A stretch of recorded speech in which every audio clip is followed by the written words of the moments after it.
All right, hey everybody, this is Hired Labs Coding Bootcamp. Thank you, those of you that joined on time. I know folks might trickle in as we get going. Let's get started. Welcome back. We are in week 5 of 6, so we're almost done. We're pretty close to being done. We have 2 more weeks to do.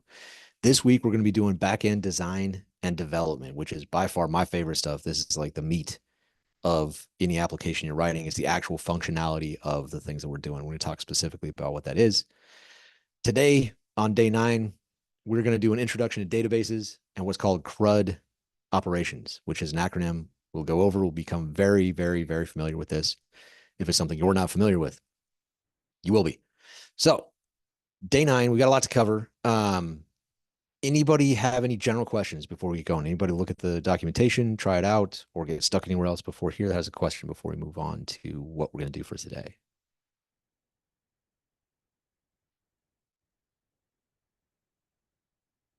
All right, I'll take silence as a no. We'll move forward with, we got a few more slides than we normally do. So there's a little bit here, but I want to make sure we really understand the concepts before we start getting the hands-on part. The first thing we need to talk about is databases conceptually as an idea and understand really what it is we're talking about when we talk about databases. We've talked about data a few times already. This is going to be the third, fourth time we've talked about data. So the first time we talked about it, we were talking about it in the sense of binary data and how a computer understands things in terms of bits, ones or zeros, arranged in 8 little bits called a byte. And this is how computers understand things and how they process, how they put things in storage. And this is the first sense of data that we talked about. This is relevant, but we moved on and talked about other types of data, right? We talked about data types specifically in programming languages. We talked about them through Python specifically, but all languages use some sort of data types. And typically they're these kinds of things as well. There's a lot of overlap. So there's the literal data types that we talked about, like the strings, the integers, the floats, Booleans, things that are true or false. They're the collections, right? The variables that can hold these things, hold the strings and the floats, the lists, the tuples, sets, dictionaries. These are all sort of collections, but they're also data types. They're ways that Python allows us to describe objects or things in a way that we kind of talk, and the computer will break it down into binary, right? As the intermediary. Then we talk about things that give us some sort of functionality, which is functions, right? We talked about functions themselves. We could use those a lot. We're going to use them more today. And then grouping of functionality and data, which was in Python in classes, which was the thing that we wrapped up with as far as data types go, where there are attributes which are similar to variables in the way that we write them, but they are inside of classes, similar to methods, which are like functions, but they're inside of classes. So this is the second way that we talked about data as in the sense of how we group the information that we're trying to write into a program, into an application that we're making, into an algorithm that we're making in Python, so that the computer can understand it in its binary through a compilation or an interpreter, as Python is calling it. Now, today we're going to talk about data in a database. This is another sense of data. So we talk about data in a database. It is ultimately stored in ones and zeros. We are going to interact with it by referring to it with those data types that we talked about. But the data itself, when we talk about data in this sense, is information that is stored for the use in our applications, right? So this is describing something in the real world, usually. So it's customer details. It could be addresses, phone numbers, the kinds of things that they like to buy, whatever that might be. It could be audio and video type stuff. That's the data that could be stored in there. It could be streaming information, like real-time data that comes in for, say, stock markets, or any sort of data analytics, or a dashboard of any kind, like, say, how many likes people have on a social media thing in aggregate, or over time, real time. So it's a bunch of information coming from different sources, is like streaming information. So this is the data that we're going to be talking about when we talk about databases today. And there are tons of types of databases. We're not going to go through all of them. We're going to be talking about relational databases. There's one place to start, and they are databases that use a structured query language, or SQL. Anybody familiar with SQL already? Used some SQL before? Heard of this? I've heard of it. One of my friends self-taught or whatever. Okay. But I don't know. I've never tried it. Okay. Okay. Okay. Fair enough. All right. So we're not going to do a ton of it today, but we are going to talk about where it fits in and what we are doing. So the main thing that I want to take away here is that relational databases, we're going to talk a lot more about that structure because it is what we are going to use. They use this SQL thing, right? It's, no matter what, it's going to boil down to that eventually. So we're not going to write directly in SQL, but I want to make sure that we understand how it works so that when we write our Python things, we know that it boils down into SQL and we kind of know what's happening underneath the hood.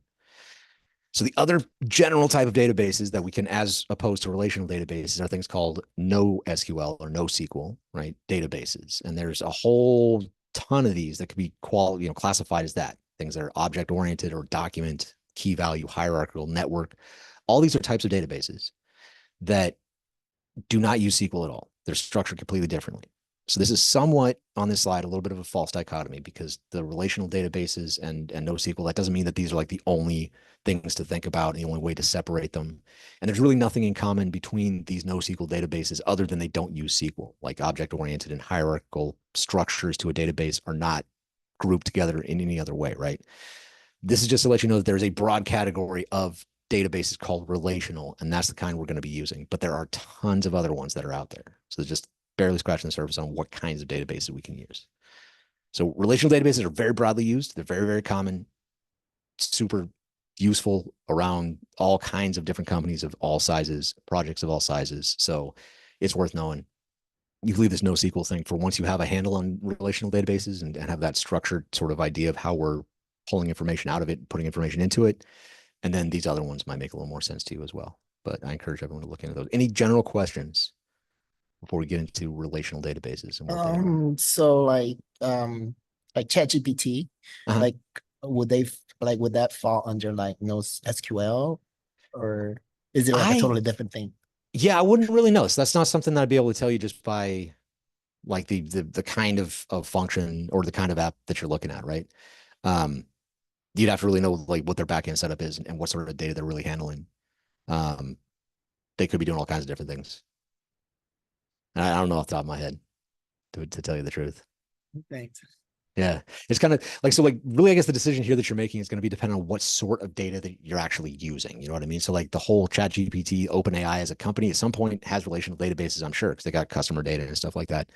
But then to do the chat stuff and to do the machine learning stuff, they may want more streaming type data, like we talked about before, and they may use one of these other types that makes more sense to handle large amounts of streaming data instead of a relational database.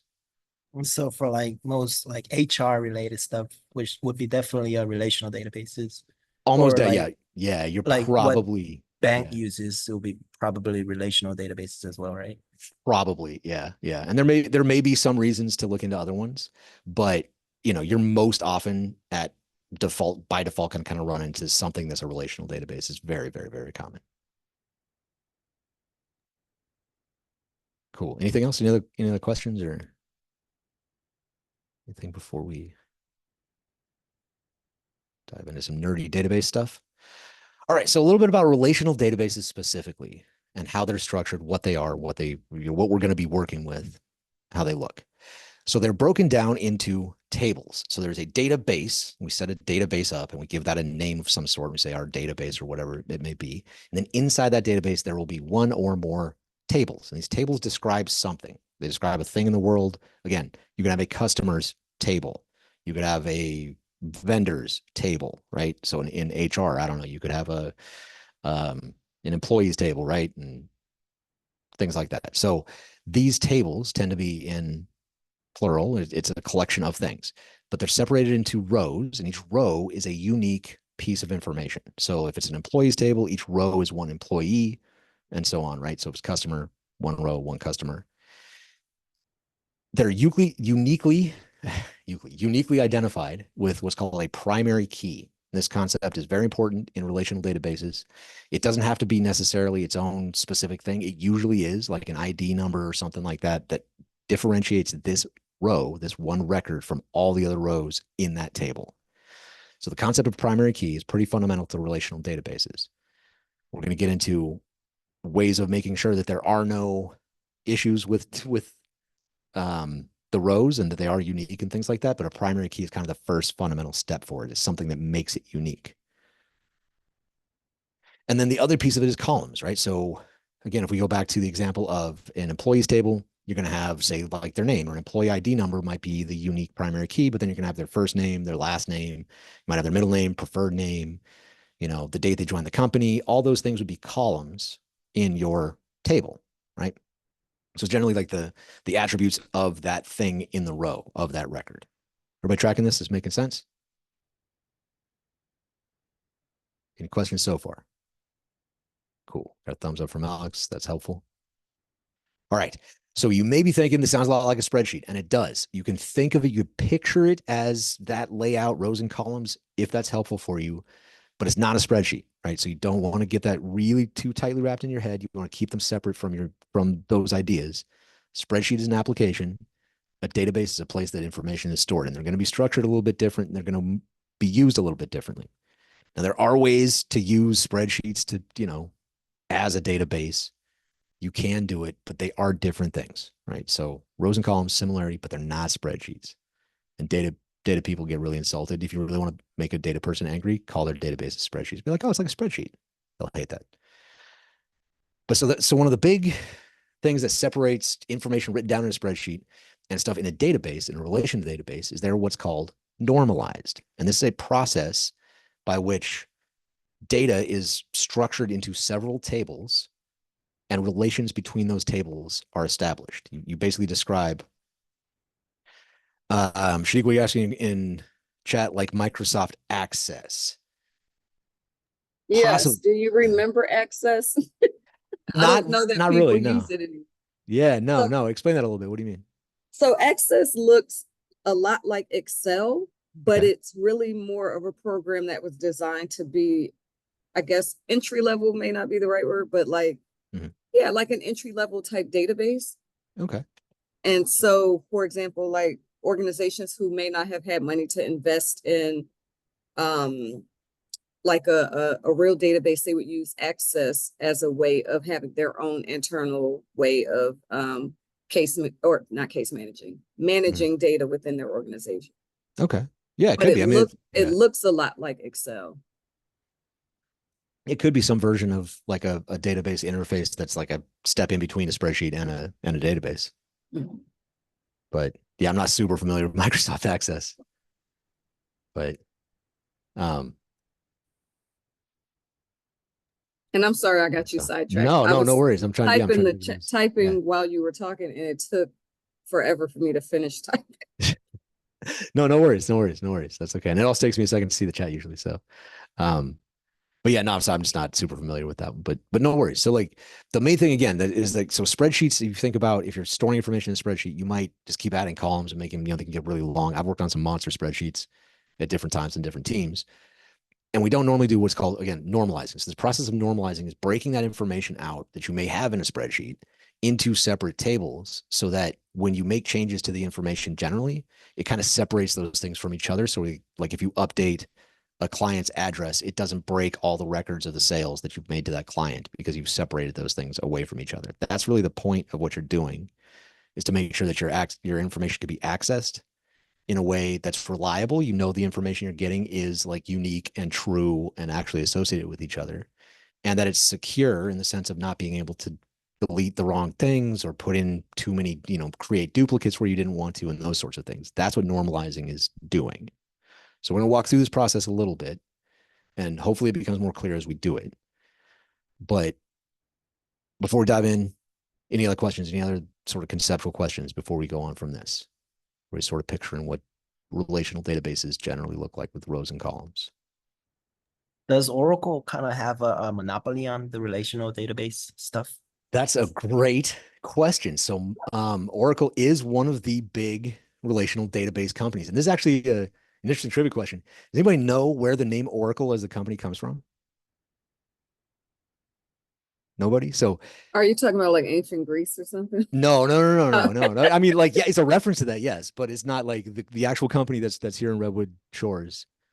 Like the name for that company, their first big contract was with the CIA, and their cover term from the CIA was Oracle because of that reference you're talking about, Shadiqua, with the Oracle, the all-knowing stuff. But Yang, to answer your question, it was because their database, their relational database specifically, was so secure. It was like the most secure database there was at the time, and this is a while ago. But so they got started, military industrial complex, big contract with the CIA. That's really what gave them their company name. But yes, so they are known for relational databases. That is their big thing that got them started as a company. So it is one of the older, structures to a database. It's been around for a really long time. Still very, very relevant. People are definitely using it. But yeah, that's a good call. Oracle is definitely known for their relational database. Anything else? Any other questions?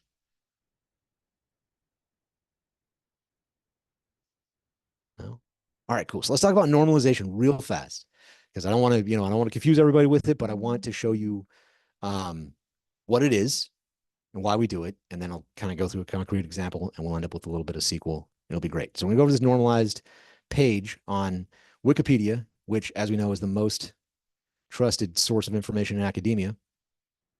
But beyond that, this is a site that obviously it does need some attention from an expert. It was written by somebody who's equally well taught, self-taught, not well taught, self-taught. And I was going to go through and make some examples for this, but I think this is a really good starting point to understand how this works. Even if there are maybe some slight, it may not be the perfect way of doing these different things. This gives a really good sense of how it works, what it is, and an explanation of why it is we're even doing this, right? So it describes some of the problems at the beginning. First of all, it's like some theory of where it comes from, the reason we do this, the objectives. We're not going to go all through this. Down here, there is an example of step-by-step normalization, and that's the part that I wanted to walk through specifically, because I think this is the part that I didn't want to recreate. We can just use the example data that this guy used, and we'll step through it from here. So we're going to start here in the initial data, and this is sort of what I was mentioning, that if you imagine this is a spreadsheet, you come into a place and this is, some bookstore, and they've got their inventory information here with title and author and all this sort of stuff written down in a spreadsheet. And it's not terrible. It's different, it's information, it's somewhat structured, but this is what's called unnormalized. And there are a number of reasons that it is like that. There's all kinds of reasons that we would call this not normalized data. One of the reasons is that it has this internal table inside of it that's got this in the subject column. There's three things in there. You can't do that. That's bad. It's got what's called a composite key here, where you have this title and format is really what makes this whole thing unique. And ideally, you wouldn't do that. You'd have something to make it just one thing, would make the whole thing unique. So what we're going to do in normalization is take this data the way it is and move it around a little bit so that it's in different tables that are related to each other, but this information is a little bit clearer on what's what. And it's going to shrink the number of columns per table, but it's going to reflect the same information. It's going to separate these things out a little bit. So let's look at the first couple of normalizations. We're not going to go through all they have listed. But in this first one, as an example, to resolve this subject issue where there's multiple subjects here, it's like a table within a table thing. And to resolve this, well, no, that's, I guess, the only thing they're resolving right here. So what we're going to do is set up a book and a title subject table. And so the subjects are going to be broken out here in their own column where it says subject name. We got MySQL database design, and then the title itself that's over here. So you can look up these subjects individually and say, okay, which titles have MySQL? You'll find this title by itself. Which ones are just database? You'll find this one. And so the general idea here is that we've taken this data and we've made it to where it's easier now to look up this information about it, because these are in unique rows where we have a title and a subject name, and these combinations are unique in this table. There are no two in here that are exactly the same. Everybody tracking that generally, what happened there? Why we, like, what we did there?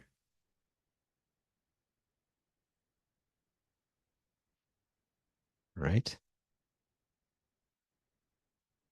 So let's look at another quick example of another normalization, right? So there's another book table that's got title and format. And if you look here, we've got two of the same title, this beginning of MySQL and this beginning MySQL database thing. There are two different formats though. We got hardcover and ebook. Otherwise, they're exactly the same except for price. So the prices depend on the format. But other than that, these two top rows are the same.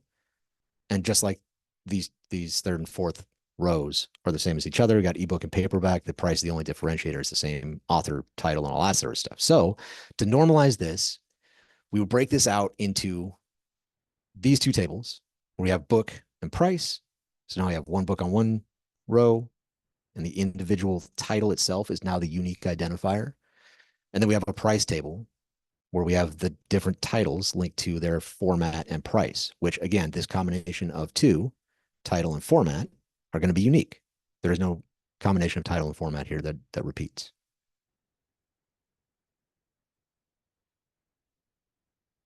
And similarly, so the entire process of going through normalization is going to similarly break down one original set of data into more tables, usually, that have smaller numbers of columns and have information in those columns that can be related back to form a complete picture of some piece of data. So then here we have publisher and genre all separate. Any questions on this? Is this making sense conceptually on what's being done here to the data and what's happening? So what is the purpose? Like, is the purpose to make it, because it doesn't, to me, it doesn't make it easier to read. I don't. Right. Yeah. That's what I'm saying. That's a great question. And the purpose is because we like doing nerdy drawings and math that's unnecessary. No, it's because the retrieval of these things is going to be a lot faster over the system when it's spread out like this. And it's going to be able to, and I'm going to show another concrete example here in a second that'll hopefully help nail down why we would do this.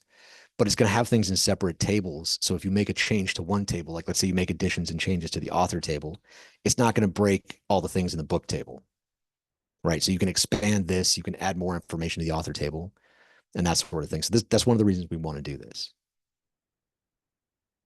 But again, if you're really unclear on why, there's some things up here as objectives. There's a full list specifically on what it is we're trying to do. And we're trying to make sure that like things can't be inserted, updated, or deleted improperly and create duplicates or like get the wrong information. So we really are making sure that our information is reliable and resilient to changes. I guess that's why we do this. So real quick, before I ask if I answer your question, I'm gonna go back to the next piece of it because I think that's all I want to show on this.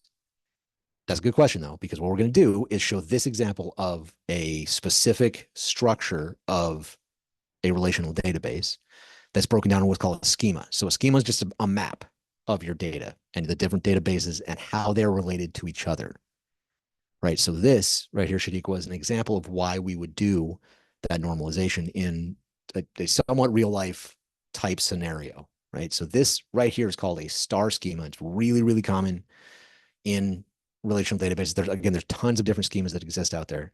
I'm not trying to push the star schema as like the best. It's often one of the simpler ones, so it is kind of frequently used. It's good starting point to understand this sort of thing. But again, there's many, many, many ways of doing this. So the main features of a star schema are you have a fact table here in the middle and then dimension tables around the side, right? So when we broke down our data into different tables, what we did is we want to break out the things that are relevant like as an object, right? So if we look here as an example, we have our date dimension table. This information is just dates, right? So that's just day of the week, month, quarter, year, all that kind of stuff.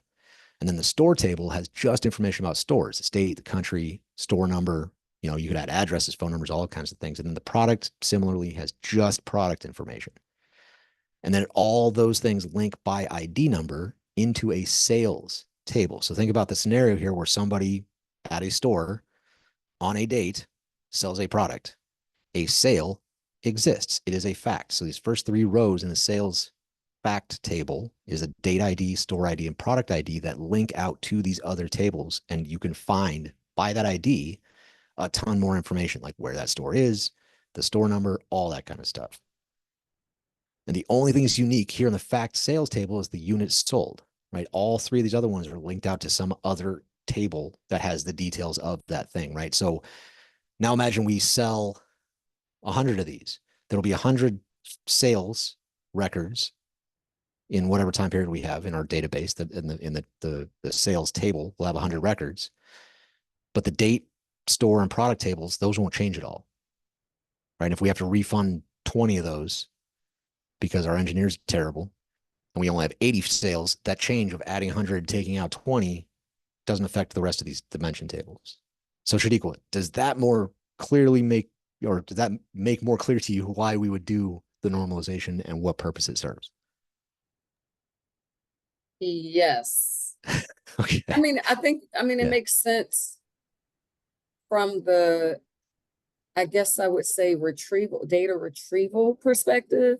Yes. So that's where it makes sense. But in terms of like readability or whatever, the way it looked on Wikipedia, I just was like, but it's also not a spreadsheet. So exactly. And that's the thing is like, part of it not being a spreadsheet is this is not for human readability necessarily. This is for the computer's ease of getting it for the operations that it does. Mm-hmm. So, but it does have to be in some sense human readable. Like, again, we're always striking that balance, right? This can't be totally incomprehensible. I mean, it can, and there are plenty of schemas that are, but it shouldn't be something that someone can't decipher at all, right? Mm. That's generally the idea. Cool. Any questions about this particular setup, or generally what we've talked about with relational databases and how they represent real world real world data?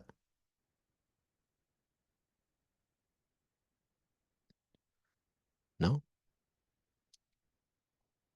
All right.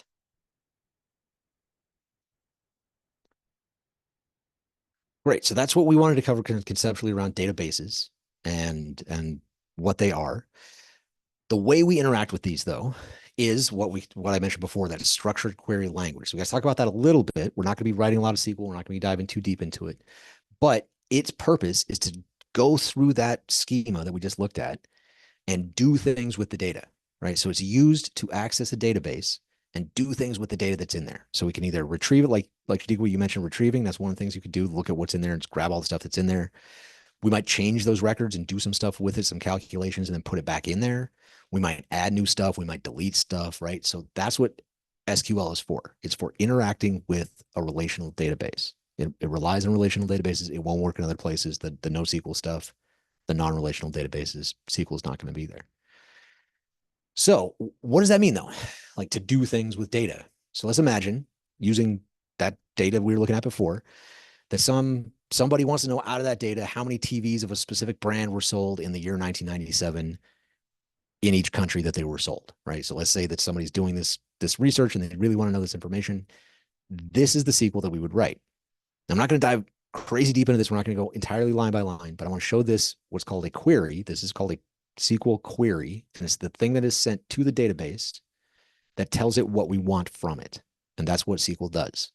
There are three main parts in here that I want to highlight, that I want us to remember while we're writing our retrieval operations that will boil down to SQL. The reason I'm showing this is not so that we write our own, but so we understand what's happening, because this is at some point what our code is going to be doing, because we are using a relational database. We're using a SQL database.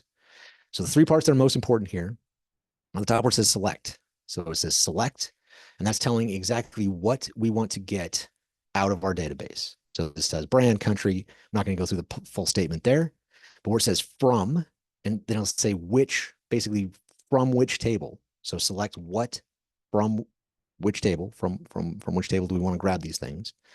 And then the third piece is where. So where is the set of conditions that we want the data to meet. So it's like filters. So we say select the information from this table where the data matches these criteria. And so those three pieces of a SQL statement are like the fundamental parts that everybody should know exist and understand generally what's happening and how that's working. Does that make sense to everybody? Anybody got questions about this?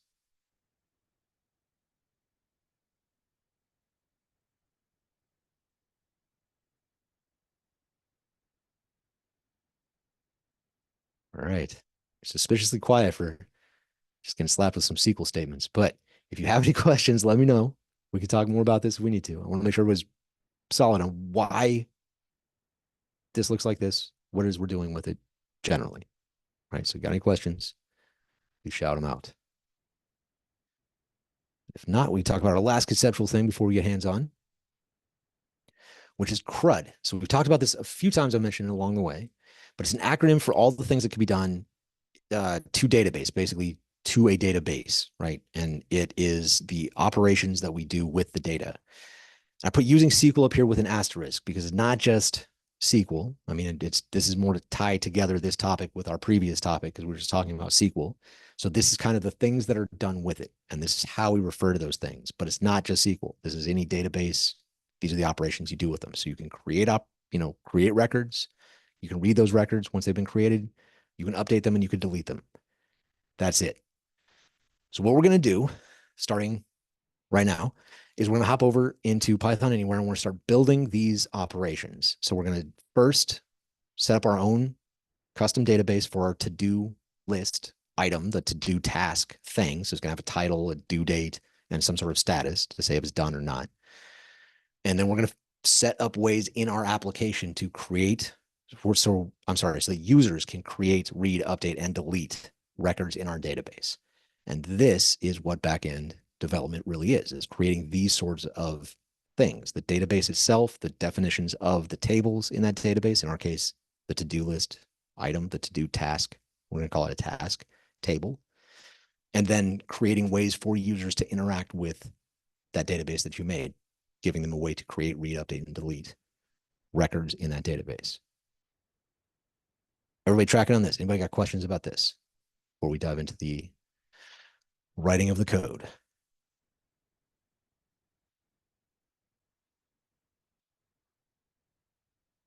No, nothing. All right. Then let's do it. So we can get rid of this and we'll go over to Python Anywhere and straight into a bash console. So go ahead and open up bash console and we'll get started in there. We'll be bouncing around again in a number of files, but we will run some commands through here. So the first thing that we always do when we get started, what's the first step that we always got to jump through whenever we get started on any work for the day? Anybody? Source. Yep. Bin activate. Yes. And what are we doing with that source? What's this called? Bin. The Yeah. virtual environment. Virtual environment. Very good, Shaniqua.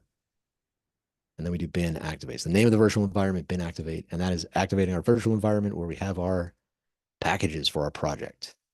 All right. Then we're going to move into our project root directory, and we're ready to get started. So before we get going, I'm going to run that tree command that we've done a couple of times. I'm going to do A, so we get the hidden files. I'm going to do I to ignore the patterns that I pass it next. So I'm going to do underscore PyCache because we don't need to see that stuff. 2 more underscores, vertical bar for or, and then we'll hide all the CSS, JS, or IMG stuff that's going to come in that admin static directory. So when I run this, it's going to have the breakdown of our project right here. And so here's our database. This is the database that, again, comes with Django built in. It's a very simple, not fit for production development type database, but it is, as you can see, SQL is in the title. So it's SQL Lite 3. It's like a light version of a SQL database, but we know it's relational. It's called SQL. We have our manage.py. It's our entry point to the app that we run things through. We'll be running some stuff through there. Top level, my site with our settings in it. We have our static files, directories that we were doing things with last week. We have our templates. We're going to be doing some more stuff with templates today, but we're going to be setting up a templates directory inside of our to-do application. Most of our work is going to be focused in the to-do application today because we're going to be adding the actual functionality, like we mentioned, for the CRUD operations. We're going to go through read first, but before we do any of that, we have to actually set up our database. So the way we do that in Django is in this file that comes with it built in called models.py. Models are the way Django refers to what we define the database to be, right? So we're going to open up our models.py and we're going to start defining our first Django model, which will be a task, which will represent a table in our database. So I'm going to go over to our files and open this up through the GUI. Oh, apparently I've logged out even though I was operating through the bash console. That's disconcerting. So we're in files. I'm going to go to my site, to do. Here's my models.py. Open up models.py. And it should be blank. This is what comes standard. If you're following along with me, which I hope you are, and I encourage you all to do, this is going to be what's in there already. And it's going to give a little warning that says, hey, you're importing this models and you're not using it. So, and then there's this little comment that says, create your models here. So we're going to start creating our first model. And models in Django are classes, the Python classes. So does anybody remember how we define a class? How we define class. Yeah, how we start a class, like how we write one into our code. What do we write? Class. Yes, class, lowercase. So we tell it this is defining a class. We're going to give it a name. Use the word class. So we say class, the capital name that we want to use. So we're just going to say task. So this is going to be the name of our database table. right? So our database itself by default is going to be named after our project, most likely. So it's going to be my site in that SQLite thing. And what we're doing here when we give our name to our class is the table within there. So we can define all of our tables here. We can do multiple tables. In our app, we're just going to have this one for demonstrative purposes. So what we're going to do is when we did our classes on our own, they didn't have anything that we added to them directly like this. So we just did the colon right away. This one, we're going to add what's called an inheritance from another class. So this is one of the cool things about classes in Python. The way it works is you can inherit stuff from other classes, and we're going to inherit from this models class. So we're going to do that by referencing it. So we do models dot the way we have before, and we're going to take model from it. And this is going to give us a number of fields that we're going to interact with here that'll be ways of us to put in dates, email addresses, and all that kind of stuff so that we don't have to write that functionality ourselves. Like we don't have to write all the ways that a date can be understood and interpreted, and that's a ton of work just by itself. We can just tap this model that Django has built in. So that's what we're doing with this little piece right here is we're inheriting this model class from models that's built into Django's database module. Everybody tracking that? Any questions about that before we keep typing, before we keep rolling?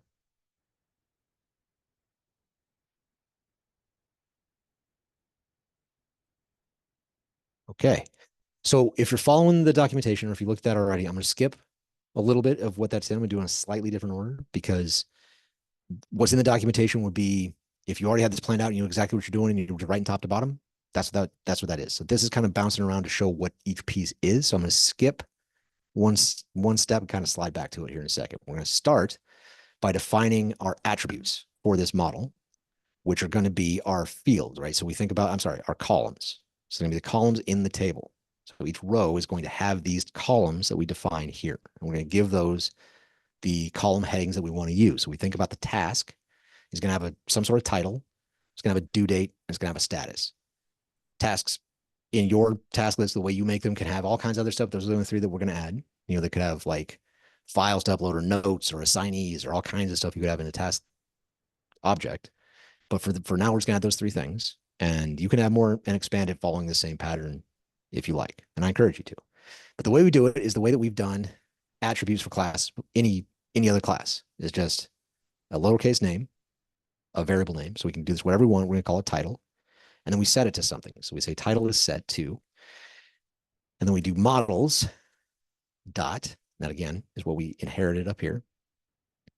And then we're going to do what's called a character field or char field, capital CHR, capital FIELD.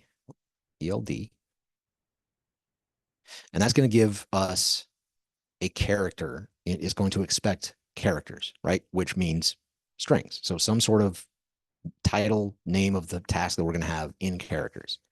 So this char field thing in Django requires us to set a maximum length as a key value or a keyword argument. So max underscore length is a required argument in here. You have to set that to some integer. 100 should be plenty. Again, this is dependent on your design and how much space you want to set aside for this. Usually you try to like keep it as close to the thing that you want people to be able to use. Titles for a task aren't going to be huge. It's not going to be a whole essay. So 100 characters should be plenty. And that's the number of characters. So if you put in 2, like if you're doing states or something like that, and you know it's going to be a 2-letter abbreviation for the state, and you don't want to accept anything else, you can make the max length of 2. So that's kind of what that's doing. It's number of characters that you're putting in there and is required. 2 questions. Yes. The first one, it sounded like you said that in the parentheses, it was supposed to be a string. Did you say that? This right here? I thought you said it was supposed to be a string. Oh, no, I'm sorry. Yeah, I didn't mean to confuse. Yeah, so this is going to, basically this right here is saying that it will expect a string to be in it once we make an instance of this. So it's a character field in the sense of like it's going to contain characters. Okay. And the other thing is, do you have to do anything about that error up on here? line 1 before we do anything? Or is that? No, we'll get that as soon as we save it. If we save it right now, we get rid of it because this is just telling us that it says that it's imported but unused. right? And Okay. it's talking about this right here. And by default, we didn't use it anymore, but we just used it right here. So if I just save, it should get rid of that. There you Okay. go. So it goes away. Yeah. So if that's annoying you, we can get rid of it. But now it's going to give us another error because it's like, wait, what? What's going on? Oh, got me erasing stuff. Okay, here. Save now. Okay, cool. Now we don't have any errors. All right. So cool. Was that answer your questions though? Any other questions? Good. All right. I'm good. Thank you. Good. Yeah. No. Good questions. Good questions. Keep them coming. Definitely. All right. So the other thing that this is going to have is a due date. So we'll just put due. Just good enough. And this similarly, we're going to tap the built-in models that we've inherited from above, and we're just going to do date, capitalized, and field, open and close parentheses. That doesn't take any input. Date field's fine. There are things you could do with it, but we're not going to get that deep into it. We'll just leave it for the way it is for now. And then the last thing that we're going to put in is a status. So we're going to have a status, which will similarly draw from models, which again, I hope you're sensing a pattern here. We do this pretty much every time we set one of our column names for our task table. Again, keep in mind these are column names. So each row is going to have a title, a due date, and a status. So we're going to say models dot, again, we're going to use the character field. So CHAR capitalized, and then F, capital F, ILD. It similarly requires max length to be set. And since we're going to give it a list of statuses, I can set a shorter length to this. Just going to give it 30 to save us a little bit of space. And we could, since it's just going to be two statuses, we could just list those two statuses here and just say, okay, these are the things that we want you to take. But the way that we do that is, I guess, taking a step back. If we think about this in this end state as an application, our statuses are going to be in a drop down, right? So it's going to be whatever we set them to. There could be at minimum, there should be like a do, like a to do and a complete status. You could have a pending status. You could have any number of statuses you want to. Ours is just going to have two, just a to do and a complete.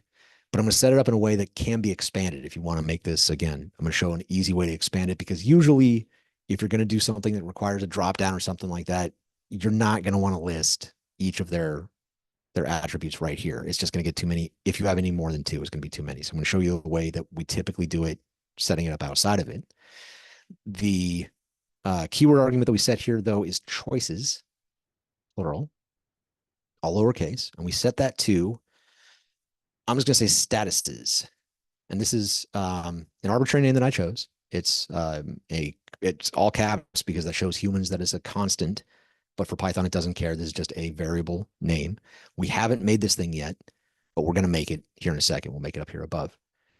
And we're going to set a default to when people make a new task, the default we want it to be is to do. Because when you add a new task, that will be its default status. So now I have to make the statuses thing we're going to refer back to.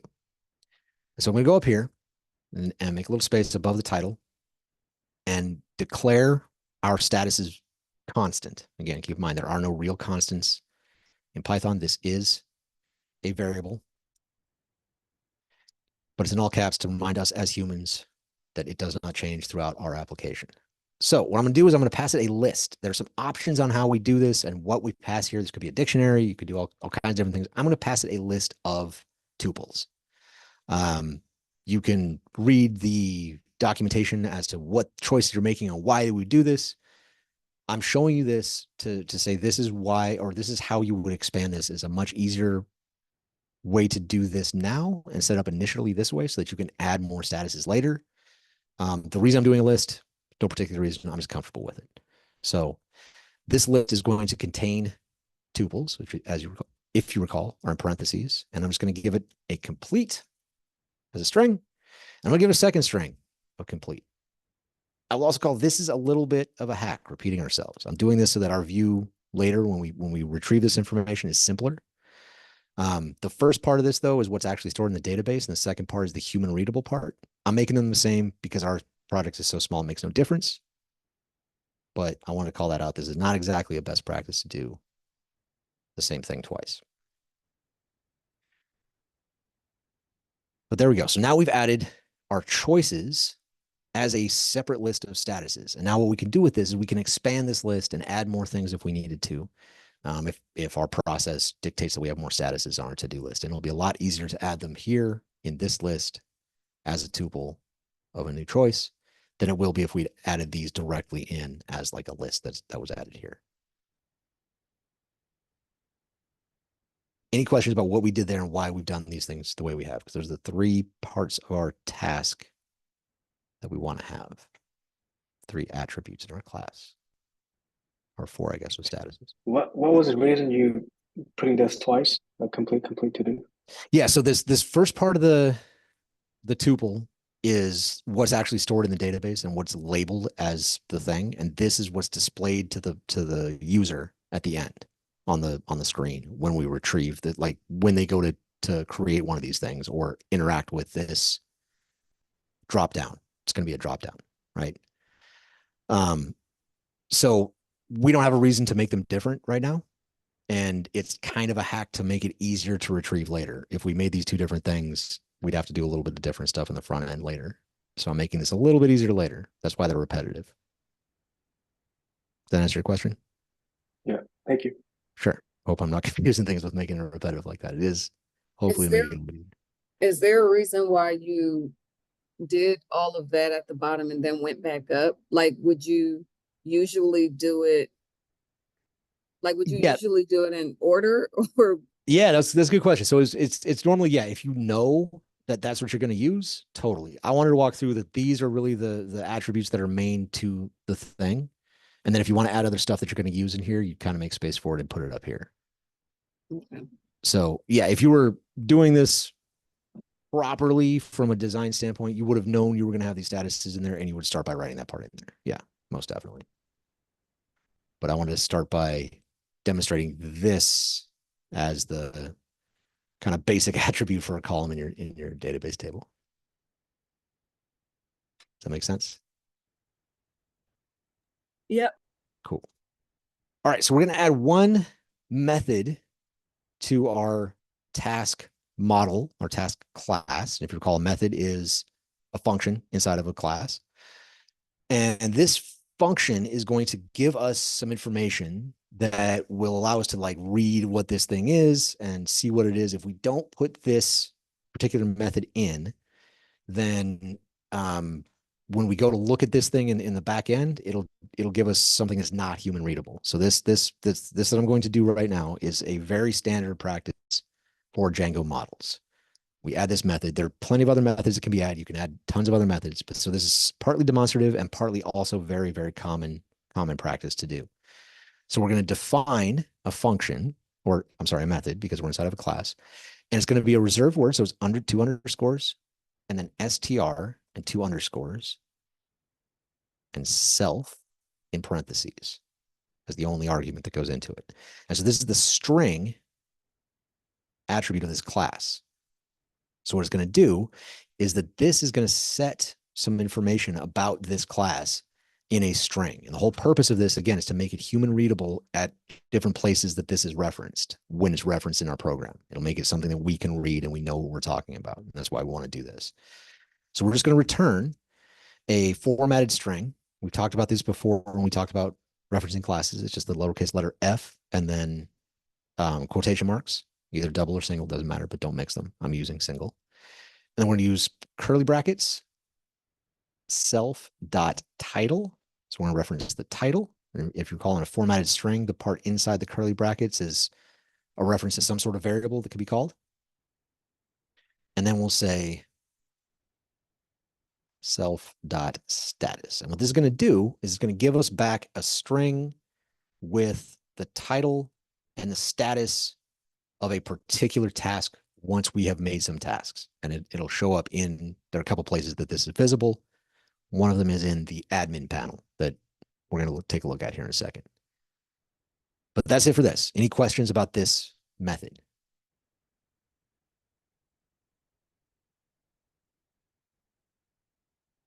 All right, so the next steps, we're going to save this and we're going to do some things. So this right here, the method that we just did with the string and all that, excuse me, is to make it visible in what I mentioned, the admin panel. We've looked at this before, but let's go have a look at it again. Whoop, no, I want to open that. Let's look at this again. In the web tab. So on our website, I'm just going to open this up because I don't think we need to go back. All right. So if we recall, here at up in our URL, our address bar, we have our root address, which is just our our Python Anywhere username.pythonanywhere.com. And then if we add /admin to that, it takes us to our admin panel. And I was already logged in, so we set up our username. If you forgot your username that we set up on day 6, wherever it was, go back through and create another super user. And that's super easy. Remember, it's Python 3 manage.py, create super user, and then go through the steps to make another one. And you can just log back in here. But this is the admin panel. We talked about this roughly day 6. And these two things, we talked about them being databases. So these are tables. There's a groups table, there's a users table that exists in the database in the authentication and authorization. This is actually an app right here, which again, we're not too worried about that. But what we're going to do is, now that we're writing our own database tables, like we did here in models, is we have to register it, is what it's called, in some way so that our custom tables appear here and we can do things with them and interact with them here, right? So we're going to do that step right now, show you how that's done, and then we can start playing around with our own task table that we made. So to register our newly defined task model, we're going to go into our files. We're going to go back into, I guess I didn't have to go all the way up. I could have just gone to where we were because we just need to be in the same directory, in the to-do directory. So it's my site to-do. And right next to models, in the same directory, we're going to have our admin.py. That's the file we're looking for, admin.py. We open this up, and again, it'll be blank, and we'll have our imported but unused admin thing up here from django.contrib. And it says, register your models here. So every time you write a model, any model you write, you're going to need to register it so that it can show up here and you can do things with it in the admin panel. You can mess around with it. So 2 steps we need to take here. First, we need to import that model into where we are. So what we do is from, just like the import statement above it. And since we're in that same directory, right, our models.py is in my site to do, just like our admin.py is. Here's the up at the top. It's my site to do admin.py. So when we reference the directory that we're in, who remembers how we reference the directory that we're in? Anybody? What was the question? How do we reference the directory that we are located in? Like, we're in this admin.py and we want to reference this directory that that this file is located in.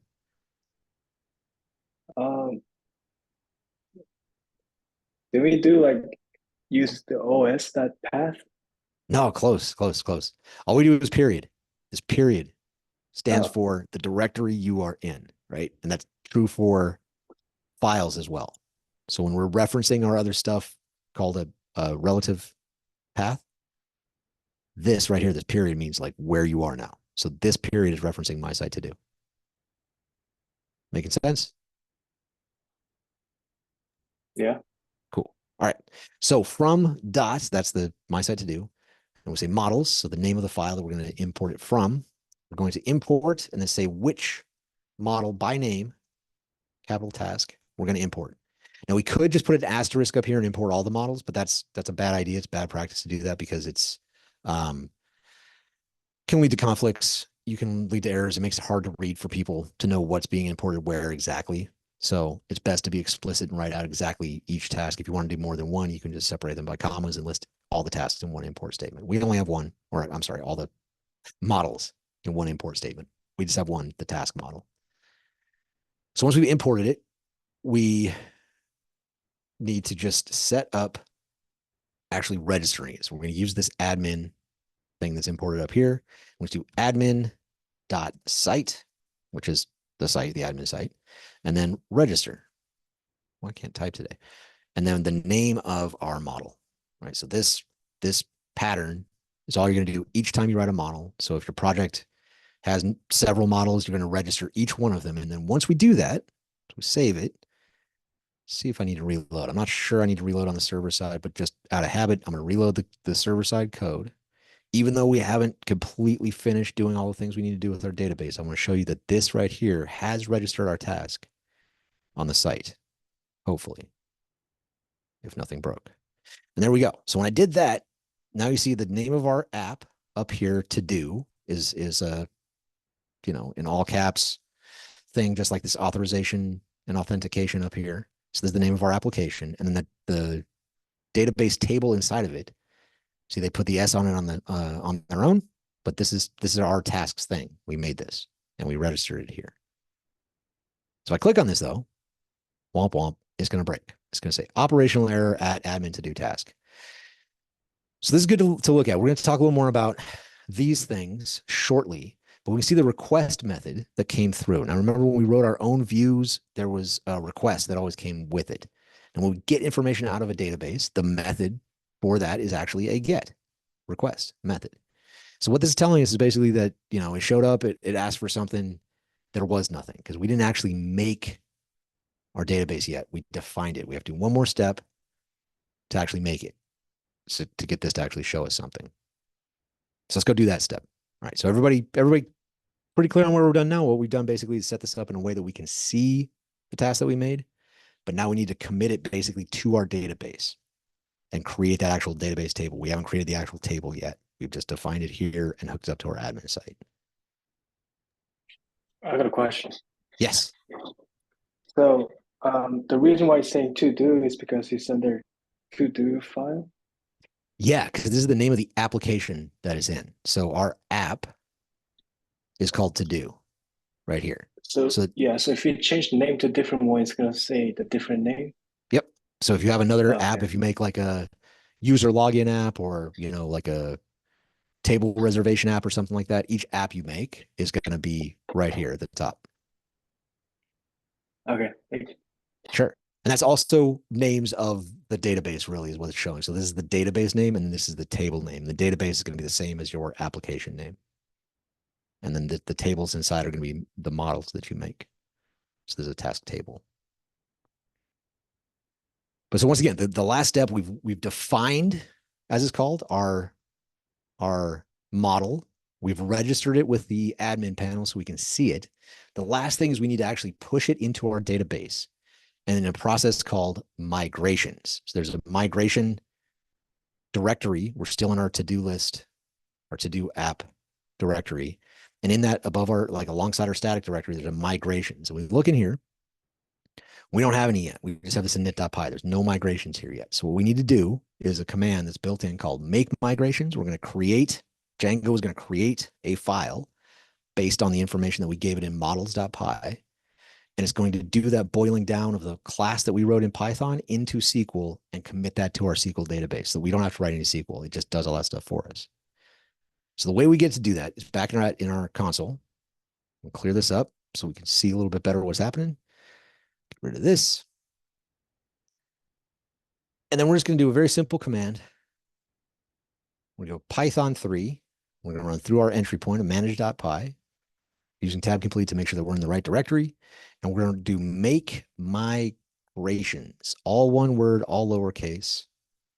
So Python 3 space manage.py space make migrations. And when I hit enter, hopefully it'll say, all right, cool. So we're going to do migrations for, and then it tells you which app that it's going to do the migrations for. And it gives you the full directory to this initial 0001 underscore initial.py. That's always going to be your first migration file. And then it's going to tell you what it did with that. So this created the model task, and that's exactly what we did. So we made this migration. That's the first step. Now what we need to do is commit it, push it into our database and actually create this task table. So convert it from a model into a SQL table that's got the rows and columns like we expected to. So do that again. We're going to write Python 3 through our entry point again, manage.py. This time we're just going to say migrate, all lowercase. So we're migrate by itself. Hit enter on this. It should give us the operations to perform list, and it says apply all migrations. Then we got this pretty long list of admin auth content type sessions. And if you recall, again, on day 6, when we set this thing up and we ran this for the first time, we ran migrate, all these things ran automatically because that's what was built into it. So those, as we say down here when it says running migrations, the only one that says applying is the initial one that we made in the make migration step. So no changes were made to this admin auth content types or any of those sorts of things. The only change that was made was in our models.py when we made our task model. So what Django is doing is it's looking in the models.py file for changes. It takes any changes in that models.py file and it writes them into this file. So it says to do migrations, initial.py. And then when we tell it to migrate, it actually pushes that into the database and applies those changes to the database. Everybody tracking on this? Any questions about this? Conceptually, or what we just did with this?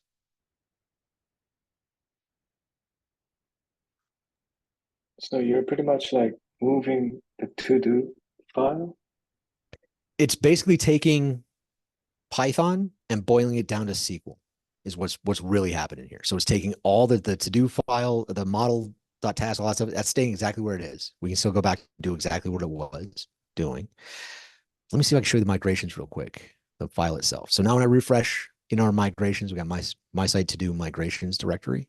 You can open these up and look at them. Don't make changes to them, but you can open them up and look at them. You can throw these out. You can destroy them and rerun migrations. It's okay, but you shouldn't rewrite anything inside of them. But you can open this up. So here's our 0001 underscore initial.py. That's our first migration. When we open this up, this was generated by Django automatically. So it has a class in here. It has, initial equals true. There's some dependency stuff. There's a list. And then if you look down here, it says operations, and there's a list, create model. Here's the name that we gave it. And then this is built in on its own, gave it its own ID. But then here are the ones that we defined: title, due date, status. Here's that list that we set for choices. So basically what it did when we did make migrations was it made this file. So it took everything in our models.py. If we had defined more models, it would have done one of these classes for each. Like it would have done in this migration another create model migration in this operations list. So basically what it does is you can write one more, you could change this model, and then when you make a migration, it'll basically create this record of whatever change you made. And then it'll send that, once you do migrate, into your database and actually make that happen in SQL. Does that make sense? Yeah. Yeah. Is that just confusing everybody, or is everybody pretty much got a handle on what's happening?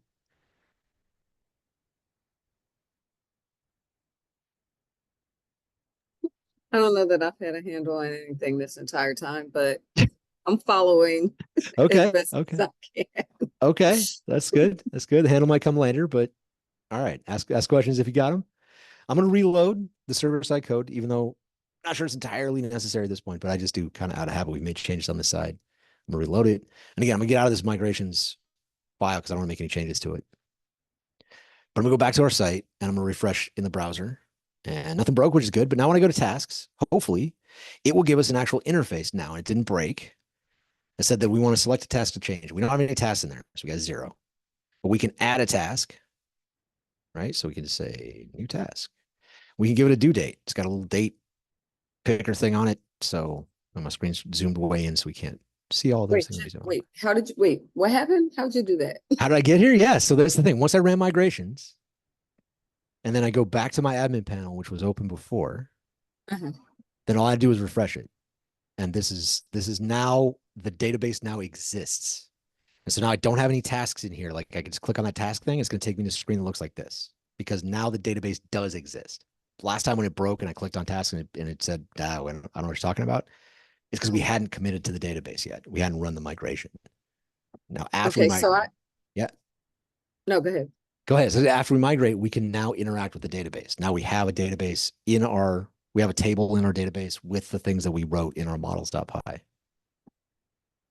So this is showing up for me. Like, I don't think anything is broken, but whatever you were just showing that had like the calendar and stuff. Yeah. Okay. I didn't see cool. that. So if you're here, like in the upper right, there's a button that says add task. Maybe I just did that too quickly. Okay. That this, yes, Okay. this all comes built in. So like what's cool about this and what I want to show here is that this now has all those create, read, update, and delete operations that I mentioned before as CRUD. Like all the CRUD operations are built into here already, right? So we can just add a new task, and I was kind of demonstrating that the things that we had chose, there's date in here, and then our to do or complete statuses. You see it default to do when I created this new task. So I can save it, and it'll drop it into a list. And now you see that it says new task, comma, to do, which I will remind you is the string that we formatted to send out. This is why we did this, so that we'd have something to read here once we made a task. So this is what we told it to send back to us, so we have something to look at and be able to interact with this way. All right, so we've set up our database. We have a way to create tasks. We can delete them from here. We can add new tasks. So this is CRUD. This is the thing, right? So everybody, I guess, can go home. We're done. But realistically, we don't give this access to our end users, right? So this is, again, the back-end stuff that system administrators, site administrators might get access to.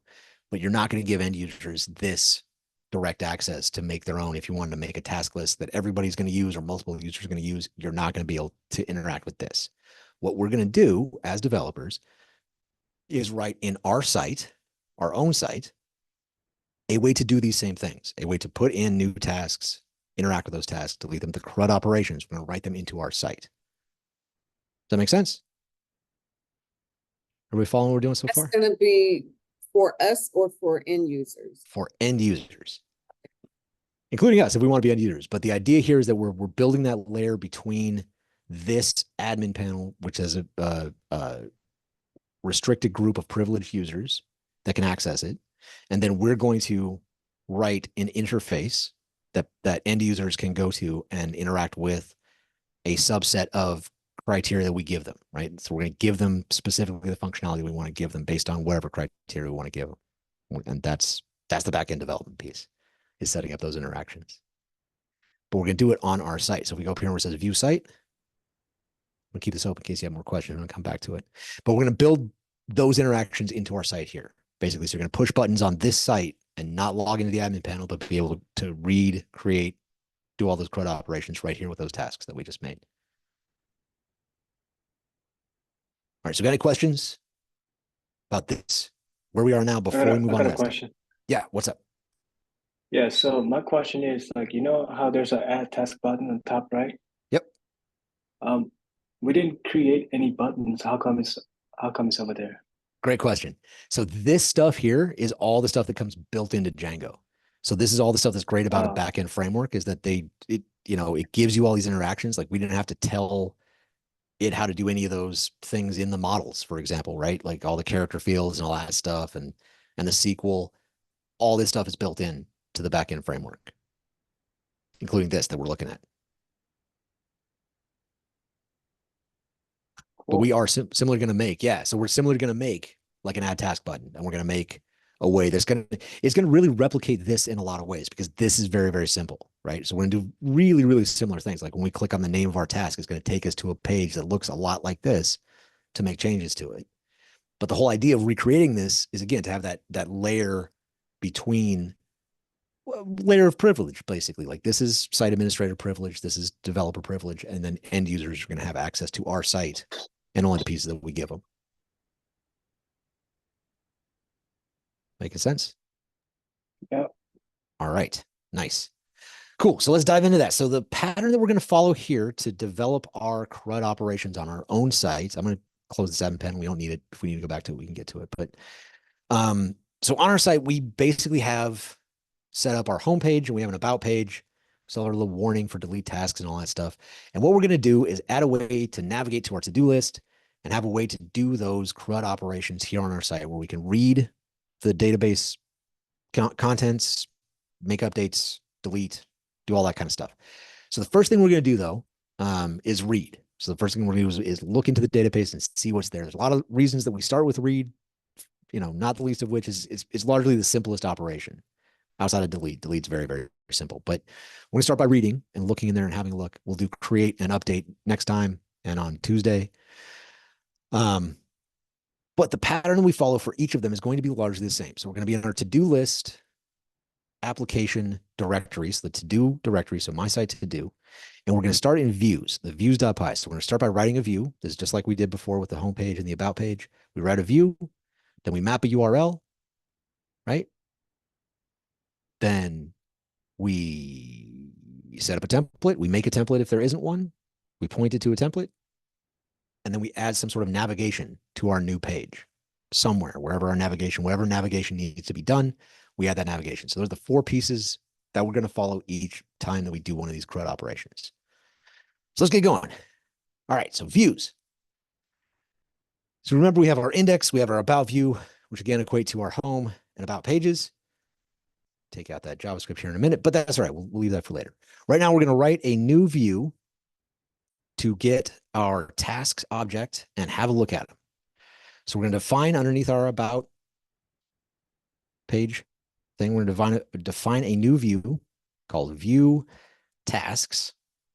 And it is similarly going to take a request, just like the other ones have, still following HTTP protocols and all that sort of stuff. So a request is going to come in. It's going to tell us what kind of, what task we want, right? And the first thing we're going to do is we're going to get all of our tasks from the database. And we're going to save that in a variable named tasks. I'm going to set that to capital task dot objects dot all dot values. And that's going to get all of our task objects from our task class. But what am I forgetting? Import. Import. Nice. Good catch. We don't import our task class, we're not going to be able to use it. So similarly, we do from dot models because it's in the same directory, it's in the to-do directory. We're going to import task. Now we have our task model that we can actually use and we can run and do some things with. So we're going to grab this. This right here is our SQL. This is how we, as Django developers, interact with SQL. So we say which thing. So this is like the from part. And then this is the select part, what we want to select, and then any filters that we want to add to it. We're just grabbing everything. We're not giving any filters. So our where statement is very simple. It's just everything. But that really is what's going to boil down to the retrieval of the information out of there. It's going to store into tasks. And the next thing we're going to do is we're going to define another variable called context. This is very standard to call it this. This is a kind of built-in thing in Django. And context is all the information that we're going to send with the request. So if we want to add anything that's going to go to the browser with the request, we can put in our context object. And that's typically going to be a dictionary of things. So I'm going to make a dictionary with curly brackets. And remember, key value pairs. So we're going to say our key can be anything we want, but I'm going to make it something that's logical, easy to follow for humans. It's understandable what we're doing here. So I'm going to call it tasks because that's what we're going to reference it as in our front end. And then we're going to set the value as the tasks variable that we just made up here on line 21. So basically what we're doing here is we're grabbing all the tasks that we have, each row in our task table, and we're storing it in this task variable. And then we're putting that variable as the value in this context dictionary. Right? And now what we can do is we can do a return statement where we're going to send back the information like we have before with a render something back to the screen. So we're going to do return like we have in the past. Sorry, render. We're going to send the request again, like we usually have with our other two, with the index and the about page. We're going to tell it which template we want to use, which again is a template we haven't made yet. It's going to be in our to-do directory. So unlike our other ones, are not top-level directories. We're going to put to-do /view tasks.html. That's going to be the name of the template that we have not made yet. And then unlike the other two views that we've written so far, we're going to pass that context object that we made, that context dictionary that we made. And that is how we're going to get our tasks to go to the front end page and be able to display them on the page. All right, so this is our view or our read operation. So I'm going to save this. Didn't get any errors. That's a good sign. All right, what's the next step? Who remembers the next step? After we write our view, What's the next step in our process?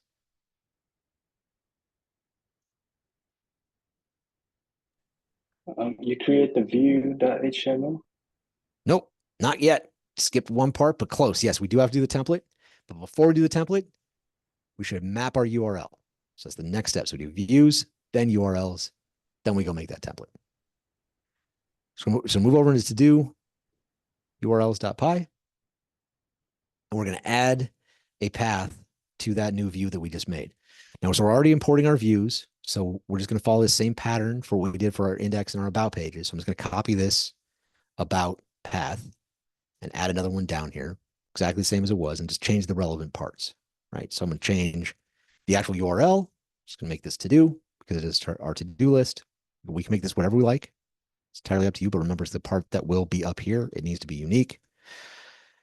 And we change this to the name that we set it to, which was view tasks.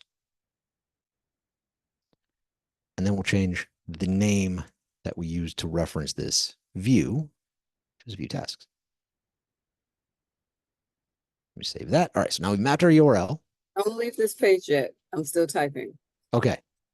And I'm going to go extra fast now because, no, I'm just kidding. So we can hang out of here for a second. And we've added our path to our to-do list, and we've referenced the view tasks that we made. And we've given it the name, view dash task, and keep them in. So we did underscore here and then dash here. Don't let that mess you up.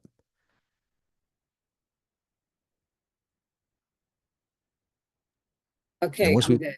You're good? All right, nice. Excellent, excellent.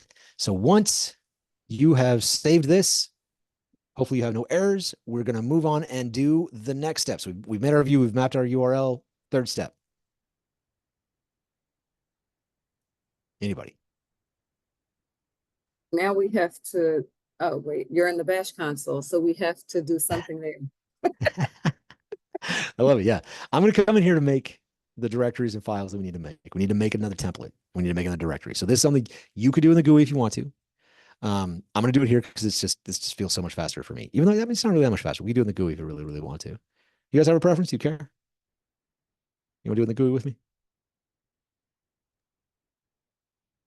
I think I have the habit now of this. Oh, yeah? Do it this way? Okay. Let's do it. All right. So what we're going to do is we're going to make a couple of directories. So inside of our to-do list, our to-do app directory, we need to make another templates directory. There's going to be some redundancy in here, but this is similar to our static files. So what we're going to do, basically, we're going to make a templates directory in our to-do list, and then we're going to make a to-do directory named the same thing as our app in that templates directory. So it's going to be to-do templates to-do. The reason for that, again, is it's going to be all pulled together into one template spot. And for our application-specific templates to remain specific to our application and not collide with anything else, we have to make sure that they are in a directory that sets them apart from others in that common templates directory. So that's what we're going to do. So we're going to use the mkdir command. And in our to-do directory, we're going to make a directory called templates. And I'm going to immediately just do space and make another subdirectory inside that templates directory called to-do. Right? So we have templates, we have to-do. And now I'm going to do double ampersand. I'm not going to hit enter, but it's going to wrap me around to the next line here in a second. So I have not hit enter. I will not hit enter until I'm totally done with everything, but it's going to wrap me around when I do touch, Touch, to create a file in the to-do templates to-do directory. We're going to make our view-tasks.html. Right. So this make directory, we're doing a to-do templates and a to-do templates to-do directories. So top right, sub-level inner directory. Got it. And we're creating a view-task HTML in that to-do templates to-do directory. Hit enter. It will give me no feedback. We'll just assume everything went to plan.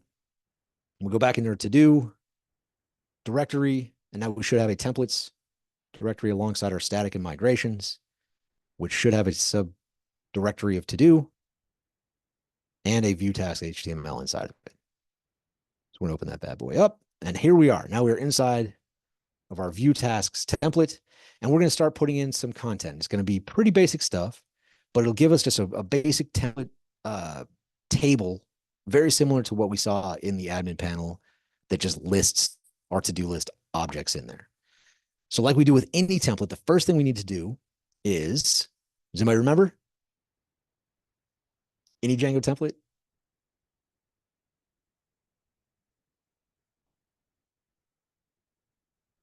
All right, we have to extend our base template. I'm not going to leave you hanging forever. So I got about 10 minutes. I want to get through this. So we're going to do opening Django tag. So opening curly bracket, percentage sign, and then the word extends. And then as a string, base.html. Don't forget to wrap it in a string because it tells which template to extend. Then we close our Django tag. So parenthesis or percentage sign, closing curly bracket. And then we're going to set it inside of our block. Right. So the reserved word block inside of a Django template language tag. And then we call our block content to keep it fairly simple. Close off that tag with the percentage sign, which I'm now losing. There we go. Percentage sign, closing curly black bracket. And I'm going to close off with an end block tag immediately so that I do not forget to put my end block tag, which is required and is easy to forget. All right. So now we've set up our template to pipe into our main or our base, I'm sorry, our base.html, which will have our navigation bar and all that other stuff that we set up that's consistent throughout all the pages of our site, right? So we'll leave that the way it is, but we'll be able to use it on our new page. All right, so now let's put some HTML in here so we got something to look at. First, I'm going to put in a heading of some kind. I'm going to use an H3 element. We used H1s before. This is just going to be a lower one. I think they go up to like 5 or 8 or something like that, progressively getting smaller. It's going to tell us that we're looking at our tasks. And then underneath that, we're going to use a div, which we talked about before. And we're going to set it to a class, which we grabbed as part of our plan ahead of time and our design in our Bootstrap front-end framework that we set up last time. We're going to use the table, dash responsive dash SM for small. It's going to give us the behavior that we want. So it'll be a responsive table. I'm going to close off that div tag at the top, and it's going to give us our ending tag with a slash and div. And so inside of this division, we're going to use an HTML table tag. So just the word table. We're going to give it some classes as well, so it has some formatting. We're going to tell it that it is a table. So we have the first class is table, and there's a second class table dash hover. That's going to give us some responsive behavior when we hover our mouse over it. It'll kind of highlight that thing by changing the shading on it a little bit, let us know that we're hovering over it. Then we do that. It'll equally give us a closing table tag. So now we're inside of our table, inside of our div.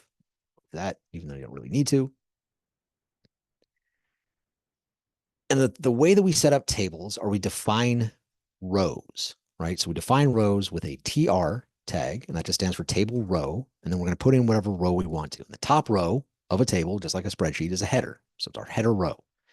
And we're going to put in those header rows the titles of our columns. So TH is the table header tag that we use. And so we're going to have a title column. I'm just going to copy this and paste it 2 more times and change it to our due date, right? So we got a due date. I put due date, doesn't matter. This is the information that's written at the top. And then status. So those are going to be the column headers in our table.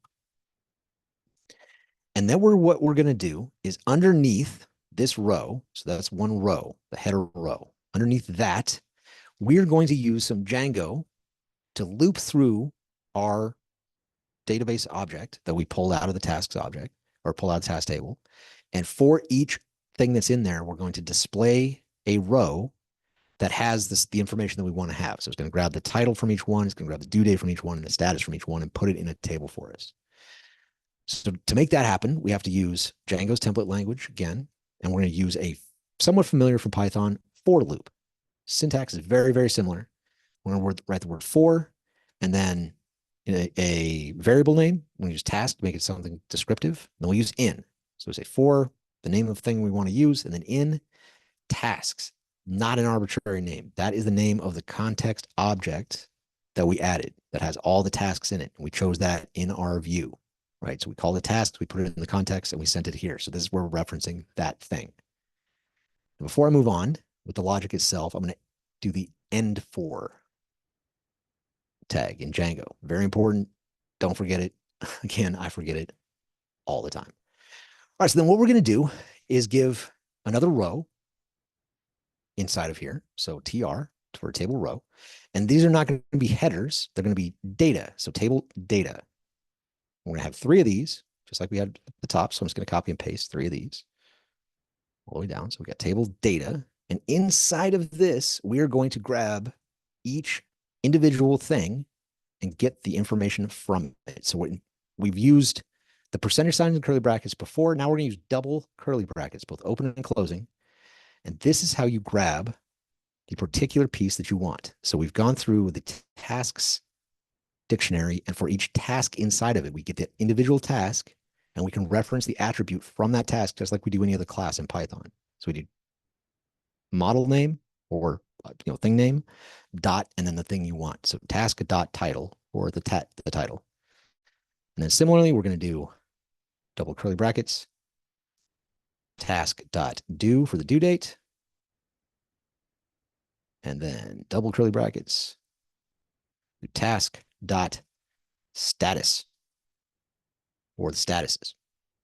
All right, so then we're almost done, except this will basically break if we don't have any tasks in our thing. So what I'd like to do is basically just wrap this in some sort of logic that's going to check to see if there are any tasks in that task object that we sent in. And if not, it'll print something out that says we don't have any. That way it doesn't just break our site.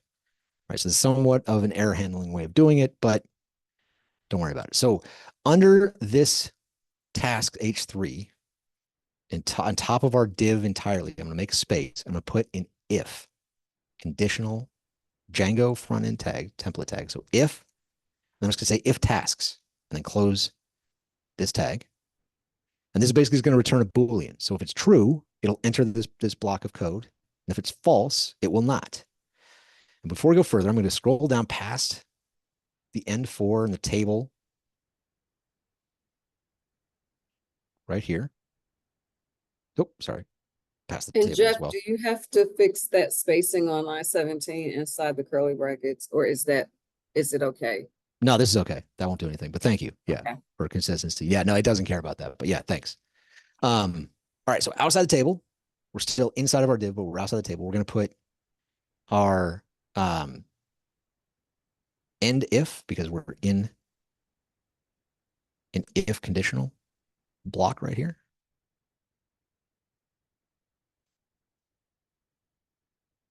So basically this top part says if task, like if tasks, that's true, do this thing. So print this table out on here.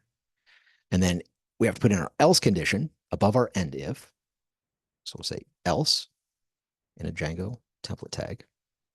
So this is the other condition. If there are no tasks in there, we're just going to send a paragraph, not that whole table, just a paragraph that says no tasks found. And that's just a p tag to make it somewhat formatted to the way we want it. So this is the little piece after the table that we need. So it's just an else in a Django tag and the end if to make sure we block it off. The only thing in the else is there's this p that says there's nothing in it. All right, so we save this. And I'm going to reload on our server side code. Now, the last thing we need to do before we test this out, though, is we need to add some way to navigate to this new thing that we made, right? So in our base, we need to have some way to get to this page that we've created. That's the last thing we need to do. And we can go and check it out, test it out. And we should have plenty of time to do that here in the last couple minutes. So we go up to the top level or my site, our top level project templates. So we're not in to do anymore. We're in the my site templates. We're going to go to our base.html. And we're going to add some navigation to our nav bar where we have our about and our index. Now we have another URL. So we need to do another A tag to that URL. So I'm just going to copy our A tag. I should have done this before I copied it, but I'm going to remove our delete button class because we don't need that anymore. And I'm going to change this second about tag that I just copied to match the URL for our view tasks. So again, inside of our URL tag, I'm just going to change this to view dash tasks. I'm changing where it says about here to just to-do list. right? So I save this. This should route a new A tag Don't leave in. yet. Don't leave yet. Okay. I will not leave yet, but this is routing our new view that we made through our URL. So this is going to reference the URL page where this name is associated with that path that'll point to the view that we wrote. That will go in and grab all the things out of our task table and send it to our front end template that we specified, that we wrote, that does the logic and pulls out each one and puts it on its own row in the table. All right, I think I'm good. Think you're good? All right, cool. So we've saved this. We've reloaded server-side code. We're going to go back to our browser and refresh. Didn't break yet, which is good. We have our new to-do list navigation item here. And when we go here, we should see that new task that I made when I was demonstrating things in the admin panel. If you didn't make one there and you followed up where you have no task, it should say no tasks found. Yes, Alex, question. Yeah, so I was able to create the to-do list on the website, but then when I click it, it's giving me attribute error that says a type object task has no attribute object. Task has no object. Okay. Okay. So I think there's something missed, most likely in your reference to things in. Hang on a second. We can hang out and debug that specific one, but I think if you look in your to do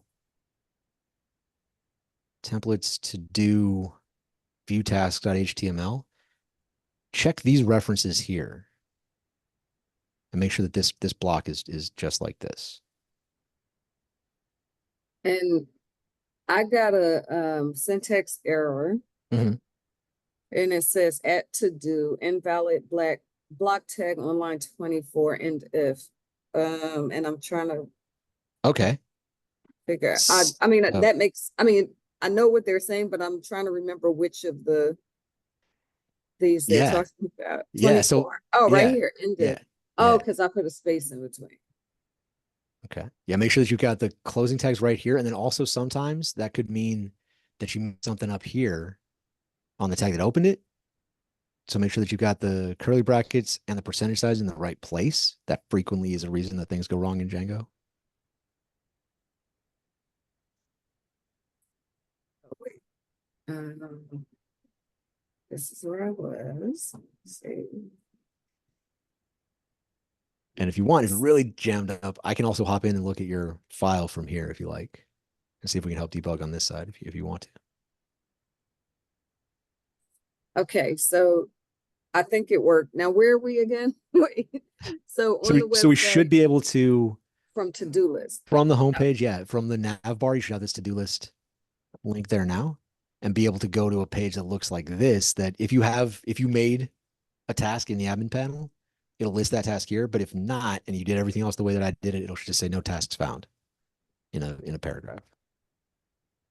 Wait, I'm sorry. You said it should say no tasks found, or it should look like this? Because I have that. You have this right here? Yeah. Perfect. But yeah. it So says new task. Yeah. Yeah. If you made a task when we were looking at the admin panel, if you did that with us, you should see that task here. The task that you made. And again, if you want to make more, we can just do like here, we could just do another one in our admin panel. We just make more tasks. Since we haven't done the rest of the things, we can just do another task, give it some other due date and save it.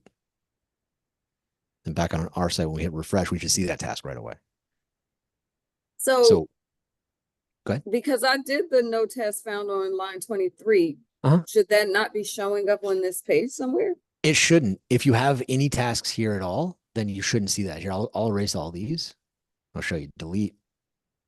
Yes, I'm sure I want to delete those two tasks. And now I have 0 tasks. If there are no tasks found. Yeah, so then it should, now that I have no tasks, it'll say no tasks found. Because now I don't have any in my database. So if you created some on this page, you should see whatever you created on this page. If you did the read operation right, then it should look, this should be faithful with what you have on your site. Okay. I just want to make sure I'm on point, I guess. Yeah, yeah. No, it sounds like you are for sure. If you can see the task that you made earlier on this page and it looks even roughly like this, then you're rocking and rolling. Alex, you gonna figure it out? Yeah, so I found that the error was on the views.py, but Okay. I don't know how to fix it. Can I see Okay. your screen, views.py? Sure. Sure. So we have to do. Oh, no, I'm in template. Sorry. To do views.py It's line 12, task dot ob objects. dot objects. Oh, I Did you make put it plural? object. Ah, singular and plural, man. That thing is killer. I make that mistake so much. Yes, objects.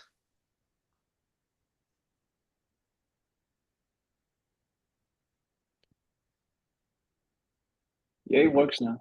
Cool. Excellent. I'm very stoked that both of you got that working up to that point. That is what we want to reach today. We're a little bit over, but I appreciate y'all slogging it out and figuring out those last little bugs.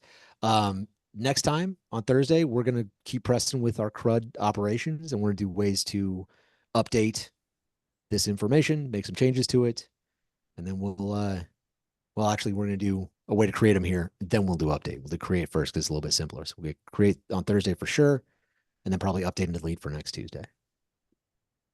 But with that, thank you very much for your patience, attention, and efforts. And if nothing else, we'll see you Thursday. Thank you. Have a good night, everyone. Take care. Yep, you too. Thank you. You.